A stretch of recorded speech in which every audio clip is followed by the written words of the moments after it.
விளக்க உரை என்பது, நம்மால் முடியுமா என்று மனத்தளர்ச்சி அடையாமல் முடியும் என்ற நம்பிக்கையுடன் முயற்சி செய்தால் அதுவே பெரிய வலிமையாக அமையும் என்கின்ற அந்த விளக்க உரையோடு நடைபெற்றுக் கொண்டிருக்கின்ற மாண்புமிகு தமிழ்நாட்டினுடைய துணை முதலமைச்சர் திரு உதயநிதி ஸ்டாலினுடைய 48வது பிறந்த நாளை முன்னிட்டு இன்றைக்கு நடைபெற்றுக் கொண்டிருக்கின்ற வர்த்தகனின் சார்பாக சாதனையாளர் விருது வாழ்கின்ற இந்த விழாவினை தலைமையேற்று நடத்தி கொண்டிருக்கின்ற மாவட்ட அமைப்பாளர் செந்தமிழ் சிவன் அவர்களே, மாநகர அமைப்பாளர் அன்பு சகோதரர் சரவணன் அவர்களே, வரவேற்றிருக்கின்ற அணியினுடைய தலைவர் நான் கடமைப்பட்டிருக்கின்றேன். குறிப்பாக இந்த 48 நிகழ்ச்சி என்று சொன்ன பொழுது என்னுடைய திருச்சி தெற்கு மாவட்ட திராவிட முன்னேற்ற கழகத்தின் சார்பாக திருவள்ளூர் தொகுதி, திருச்சி கிழக்கு, மணப்பாறை தொகுதி என்று பரவலாக ஒரு 48 வகையான நிகழ்வுகளை நாம் நடத்திட வேண்டும். அது இரத்த தானமாக இருக்கலாம், பொதுக்கூட்டங்களாக இருக்கலாம், சாதனையாளர்களுக்கு விருது வழங்கும் நிகழ்வாக இருக்கலாம். இப்படி எண்ணற்ற ஒரு 48 நிகழ்வுகளை நடத்திட வேண்டும் என்கிற விதத்தில் இன்றைக்கு 24வது நிகழ்வாக நமது திருச்சி மாவட்டத்தில் இருக்கின்ற கிட்டத்தட்ட 48 வகையான துறையில் சாதனை புரிந்தவர்களுக்கு இன்னும் சாதனை புரிந்திட வேண்டும், இவர்களை பார்த்து மற்றவர்கள் சாதனை புரிந்திட வேண்டும் என்கிற எண்ணத்தின் அடிப்படையில் உங்களுக்கெல்லாம் இந்த சாதனையாளர் விருதை நாங்கள் வழங்குகிறோம் என்பது ஏதோ உங்களுக்கு நாங்கள் பெருமை தெரிவித்தருவதை காட்டிலும் உங்களுக்கு தருவதன் மூலமாக எங்கள் திருச்சி தெற்கு மாவட்டம் தனக்கே அந்த பெருமையை தேடிக் கொள்கிறது என்று சொல்வதுதான் சரியாக. உழைப்பால் உயர்ந்தவர்கள் நீங்கள் ஒவ்வொருவரும் இல்லை என்று சொல்லவில்லை. அதே நேரத்தில் அடுத்த இளைய சமுதாயத்திற்கு எடுத்துக்காட்டாகவும் விளங்கக்கூடியவர்களாக நீங்கள் இருந்து கொண்டிருக்கிறீர்கள். இன்னைக்கு இருக்கிற காலம் என்பது ஒரு ஃபாஸ்ட் ஃபுட் காலமாக ஆயிடுச்சு. முதலீடு போட்டால் நாளைக்கு உடனடியாக நம்ம ப்ராஃபிட் எடுத்துடணும் அப்படின்னு நினைக்கக்கூடிய அளவுக்கு. ஆனால் நமக்கு தான் தெரியும், பல நேரங்களில் நாம் எடுக்கக்கூடிய முயற்சி முதல் முறையில் நம்ம வெற்றி பெறவும் இருக்கிறார்கள். தொடர்ந்து தோல்வியை மட்டுமே தழுவி மீண்டும் நம்முடைய விடாமுயற்சி மூலமாக இந்த உயரத்திற்கு வந்தவர்களும் இந்த அர்த்தத்தை இருக்கிறார்கள். நம்ம இளைய சமுதாயத்திற்கு நீங்கள் எல்லாம் ஒரு பாடமாக இருந்திட வேண்டும். உங்களை போன்றவருடைய சாதனையை நம்முடைய திருச்சி மாவட்டத்தில் கொண்டு வந்துட வேண்டும். இன்னைக்கு இருக்கிற டெக்னாலஜி மூலமாக இன்னைக்கு நடைபெறும் இந்த நிகழ்ச்சி கண்டிப்பாக கன்னியாகுமரியில் இருக்கவங்க கூட இது மாதிரி ஒரு நிகழ்ச்சி நடத்தினாங்க. அன்பில் மகேஷ் அங்கே யாரும் சிறந்த சாதனையாளர் தேர்ந்தெடுத்தாங்கன்னா அந்த லிஸ்ட் அவர்களும் தெரிந்து கொள்கிற விதத்தில் அது அமைதிட வேண்டும் என்று நாங்கள் ஆசைப்பட்டோம். அணியின் சார்பாக இன்றைக்கு நிர்வாகிகளாம் மிக சிறப்பான முறையில் இந்த ஏற்பாடு செய்திருக்கின்ற நிர்வாகிகள் ஒவ்வொருவருக்கும் என்னுடைய வாழ்த்துக்களையும் பாராட்டுகளையும் நான் தெரிவிக்க நான் கடமைப்பட்டிருக்கிறேன். இன்று காலை நம்முடைய சென்னையில் நம்முடைய ஊடகவியலாளர் திருஞானம் அவர்கள் எழுதிய $1 டிரில்லியன் கனவு என்கிற அந்த புத்தகத்தினுடைய அறிமுக விழாவில் கலந்து கொண்டு உரையாற்றி இருக்கின்றேன். இந்த $1 டிரில்லியன் கனவு அப்படிங்கிறது சாத்தியப்படுமா என்று சொன்னால், இன்றைக்கு நம்முடைய பொருளாதார வளர்ச்சியை 11.19% நம்ம எட்டிருக்கோம். ஆல்மோஸ்ட் ஒட்டுமொத்த இந்தியாவிலே இரட்டை இலக்கு பொருளாதார வளர்ச்சியில் நம்முடைய தமிழ்நாடு தான் இன்றைக்கு ஃபர்ஸ்ட் மாநிலமாக இருக்கிறது அப்படின்னு நமக்கான ஒரு தெரிவித்திருக்கோம். சரி, ஃபர்ஸ்ட் மாநிலமாக வந்துச்சு அப்படின்னா அதுக்கு என்ன காரணம்? இப்போ ஜிடிபி லெவலில் மதிப்பு 35 லட்சம் கோடி நாம் தாண்டி இருக்கிறோம். 2021 ஆட்சி பொறுப்பு வந்தபோது பல சேலஞ்சஸ் நமக்கு இருந்துச்சு. கொரோனா காலத்தில் கிட்டத்தட்ட எல்லாமே முடங்கி போயிருந்த காலத்தில் அன்னைக்கு இருந்த நம்முடைய வேல்யூ பார்த்தீங்கன்னா கிட்டத்தட்ட 20 லட்சம் கோடி தான். ஆனால் இன்றைக்கு அது 35 லட்சம் கோடியாக நம்ம வந்துருக்கோம். ஸோ இந்த $1 trillion economy, American dollar economy அப்படிங்கிறது எப்போ வரும் அப்படின்னா 85 லட்சத்தை தாண்டி 90 லட்சத்தை தாண்டி அது போகும்பொழுது கிட்டத்தட்ட நம்முடைய தமிழ்நாட்டுடைய முதலமைச்சருடைய இலக்காக இருக்கிற 2030 $1 டிரில்லியன் எக்கானமியை நம்ம தொட வேண்டும் என்கிற ஆசை நாம் போயிருக்கோம். ஸோ இது சாத்தியப்படுமா என்று சொன்னால் கண்டிப்பாக அது சாத்தியப்படும் என்பதற்காகத்தான் இன்றைக்கு அதற்கு கான்ட்ரிபியூட் பண்ணக்கூடிய, நேரடியாகவோ மறைமுகமாகவோ கான்ட்ரிபியூட் பண்ணுறவங்க யாருன்னு பார்த்தீங்கன்னா அரங்கத்தில் நம்ம இருக்கின்ற சாதனையாளர் நீங்கள் ஒவ்வொருவரும் தான். ஆக அந்த விதத்துக்கு தான் நம்முடைய எல்லாம் பாராட்டிட வேண்டும் என்று நாங்கள் ஆசைப்படுறோம். இப்போ கவர்மெண்ட் இன்னைக்கு மாறினது பிறகு கிட்டத்தட்ட பார்த்தீங்கன்னா more than 12 lakhs crores நம்ம கிட்டத்தட்ட அந்நிய முதலீடுகளை உள்ள நம்ம கொண்டு வந்தோம். ஸோ ஃபாரின் இன்வெஸ்ட்மெண்ட் இங்கே நிறையா இருந்துச்சு. ஸோ தமிழ்நாட்டு முதலமைச்சர் இப்போ கூட சமீபத்தில் மதுரையில் நடந்த அந்த மாநாட்டில் கூட பார்த்தீங்கன்னா கிட்டத்தட்ட 36,660 கோடி ரூபாய் முதலீடுகளை நம்ம உள்ள கொண்டு வந்துருக்கோம். ஸோ ஆன் த ஹோல் பார்த்தீங்கன்னா இந்த 4 வருஷத்தில் கிட்டத்தட்ட நான் சொன்ன மாதிரி 12 லட்சம் கோடி ரூபாய் அந்த முதலீடுகள் நாங்கள் ஈர்த்திருக்கிறோம் என்று சொல்லும் பொழுது நேரடியாகவும் மறைமுகமாகவும் கிட்டத்தட்ட 34 லட்சம் இளைய சமுதாயத்திற்கான வேலை வாய்ப்பை நாம் உருவாக்கி கொடுத்துருக்கோம். ஸோ 2023-24 ரிசர்வ் வங்கியினுடைய அந்த அறிக்கையை நமக்கு என்ன சொல்லியது சொன்னால், ஒட்டுமொத்தமாக இந்தியாவில் வேலைவாய்ப்பை அதிகமாக ஈட்டி தருகின்ற, வேலைவாய்ப்பை உருவாக்கி தருகின்ற ஒரு மாநிலம் எது என்று சொன்னால் நம்முடைய தமிழ்நாடு தான் என்று ரிசர்வ் வங்கி சொல்லியிருக்காங்க. ஸோ இப்படி நம்மலாம் பார்த்து செய்கிறோம். இப்படி நம்ம முன்னேறி கொண்டே போகிறோம். கிட்டத்தட்ட 1,80,000 கோடி ரூபாய் நேரடியாகவும் மறைமுகமாகவும் நாம் வரி பணத்தை ஒன்றிய அரசு நாம் தரோம் அப்படின்னா, உதாரணத்துக்கு 2023-24 ஆண்டுல கொடுத்தா அவங்களுக்கு திருப்பி தந்தது பார்த்தீங்கன்னா வெறும் 45,000 கோடிகள் தான். ஸோ நினச்சி பாருங்க, நம்ம கையை காலை கட்டிட்டு ஓட சொல்றாங்க, நம்மளை ஃப்ரீயாக விட்டாங்க, இன்னும் நம்மளால் எவ்வளோ சாதிக்க முடியும், இந்த மாநிலம் எவ்வளோ சாதிக்க முடியும். ஒரு நாட்டினுடைய நம்ம நடுப்ப கூட நம்ம பார்த்துருப்போம், நம்மளுடைய எதிர் நாடாக கூட இருக்குது. அந்த நாட்டினுடைய ஜிடிபி ஒரு ஸ்டேட்டோட ஜிடிபி கிட்டத்தட்ட ஒரே லெவலில் இருக்குது அப்படிங்கிற ஒரு பெருமையை நான் பெற்றுக்கணும்னு சொன்னால், நம்ம எந்த அளவுக்கு பார்த்து ஒவ்வொரு இன்வெஸ்ட்மெண்ட்டையும் நம்ம தமிழ்நாட்டுடைய முதலமைச்சர் செய்கிறார் அப்படின்னு நான் உணர வேண்டும் என்பதற்காக தான் இது போன்ற நிகழ்ச்சிகள் நடத்திக்கணும். ஸோ நான் இப்போ நம்ம நடத்துறது ஏன் கடந்த ஒரு 10 வருஷத்துக்கு வரல, ஏன் இந்த பொருளாதார இரட்டை இலக்கு என்பது முத்தமிழர் கலைஞர் காலத்தில் 13.49 இருந்தது, நடுப்புற சுத்தமாக போய் சிங்கிள் டிஜிட்டை விட ரொம்ப கீழே இறங்கி போனதுக்கு பிறகு இப்போ நம்ம மீண்டும் அது 11.19 அப்படின்னு நம்ம கொண்டு வந்திருக்கோம். அது எப்படி சாத்தியப்பட்டது, ஏன் இவ்வளோ நாளுக்கு இருந்த ஆட்சியாளர் பண்ணாமல் இந்த 2021 அப்புறமேட்டு ஏன் இந்த மாற்றம் ஏற்பட்டது அப்படின்னு கொஞ்சம் சிந்தித்து பார்த்துட வேண்டும். ஸோ இது எல்லாத்துக்குமே காரணம் சோஷியல் லெவலில் ஒரு ரிஃபார்மேஷன் நம்ம கொண்டு வர வேண்டும். அதை கொண்டு வந்தது தந்தை பெரியார் அவர்கள் தான். இந்த சாதி மதம் பேருக்கு பின்னாடி இந்த சாதியை முதல்ல எடுக்கணும் அப்படின்னு நம்ம முடிவு பண்ணோம். அதை எடுக்கணும். ஸோ பொலிட்டிக்கல் ரிஃபார்மேஷன், இந்த ஆட்சி கட்சி வந்தது என்று சொன்னால் இந்த சாதியினர் தான் இருக்க வேண்டும், இல்லை யார் வேண்டாலும் தகுதி வாய்ந்தவர்கள் இந்த பொறுப்பை அமர வேண்டும் என்று பேரறிஞர் அண்ணா அவர்கள் நினைத்தார். ஸோ அதுக்கு அடுத்த கட்டமாக முத்தமிழ் கலைஞர் இண்டஸ்ட்ரியல் ரெவல்யூஷன் கொண்டு வந்தார். ஸோ உங்களுக்கே தெரியும், இப்போ டைடல் பார்க் வெறும் சென்னையில் மட்டுமே இந்த tidal park concept neo tidal எடுத்து இப்போ தஞ்சாவூர் வந்துச்சு, அடுத்த நாகப்பட்டினத்தில் வரும்போது த்ரூஅவுட் நம்முடைய தமிழ்நாடு முழுவதும் வரப்படுகிறது.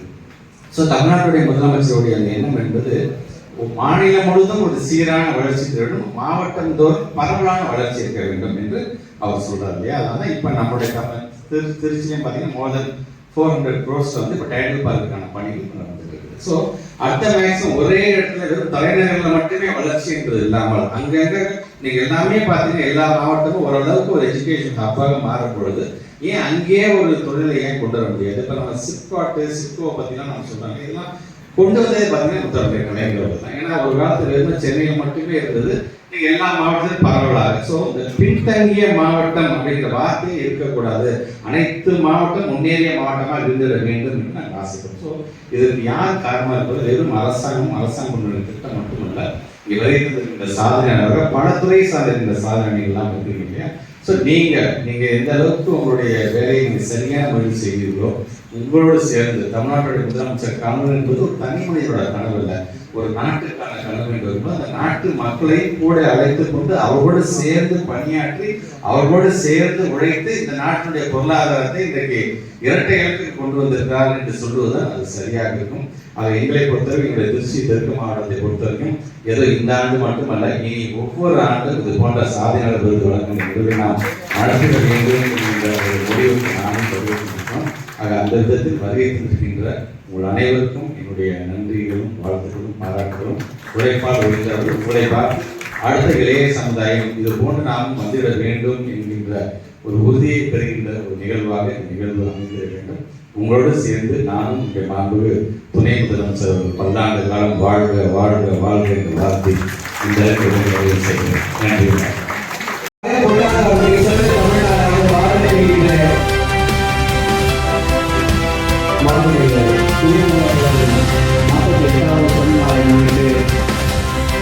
இந்த மாவட்ட நிகழ்ச்சியை நடத்துவதற்கு வாய்ப்பளித்த எங்களது மாவட்ட கழக செயலாளர் முனைவர்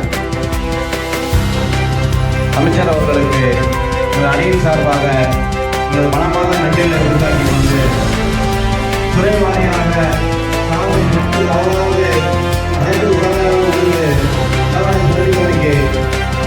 அனைவருக்கும் பணிவான நன்றிகளை தெரிவித்துக் கொண்டு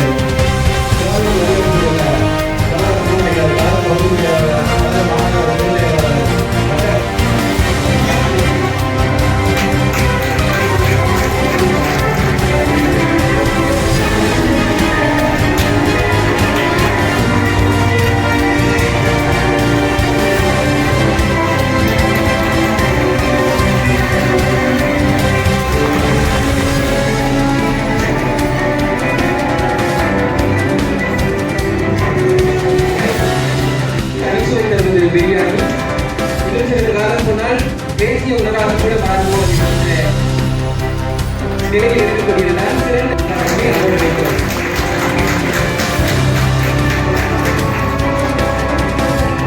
உறுதியான கடிதங்கள் எழுத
உடல்நலத்திற்கு முக்கியம் உடற்பயிற்சி. சிறந்த உடற்பயிற்சி நிறுவனம் என்கிற விருதை பெறுவதற்காக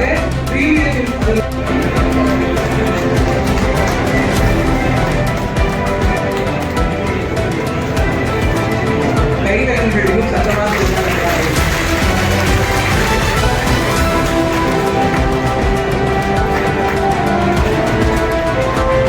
பல நிகழ்வுகளை சிறப்பாக நடப்பதற்கு அடிப்படமாக இருக்கக்கூடிய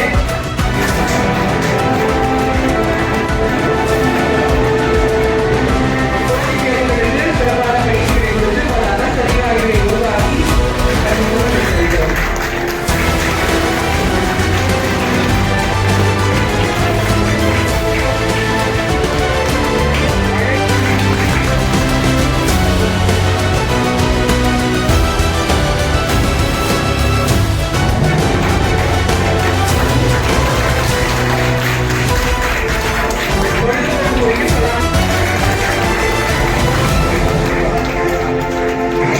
பல சாதனையாளர்கள் உருவாகக்கூடிய இடம் பள்ளிக்கூடம் தான்.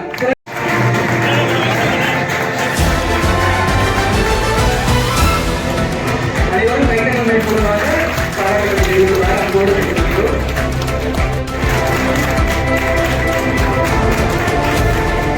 தானத்தில் சிறந்த ரத்த தானம், சிறந்த ரத்த வங்கி என்ற விருதினை பெறுவதற்காக ஃப்ரெண்ட்ஸ் பிளட் பேங்க் நம்முடைய உரிமையாளர்கள் அனைவரும் கைதகங்கள் அதனுடன் வாழ்க்கைக்கு தேவை பல்கலைக்கழகமாய்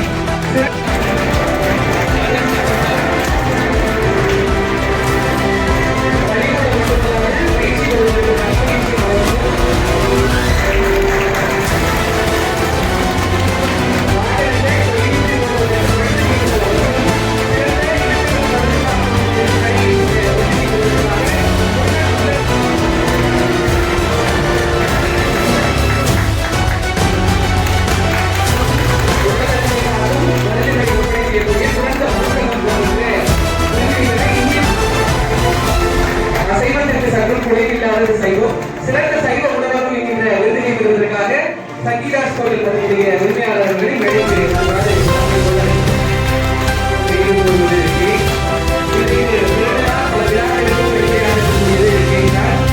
சிறந்த பேட்டரி என்கிற விருதினை பெறுவதற்காக லாலிபாப் நீர்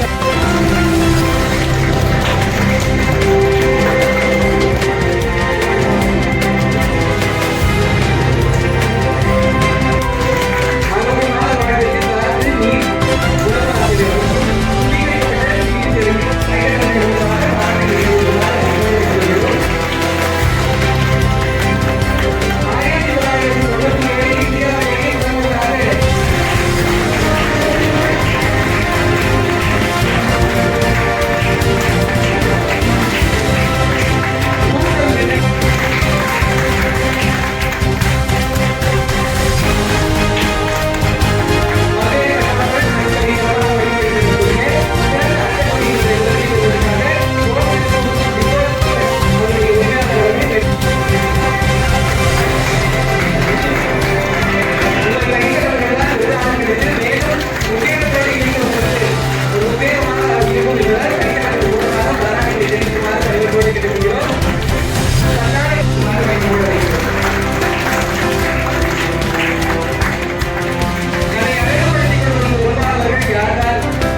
ஒரு நிகழ்வு சிறப்பாக அமைவதற்கு சிறப்பு அழைப்பாளர்கள் மட்டுமல்ல ஒலி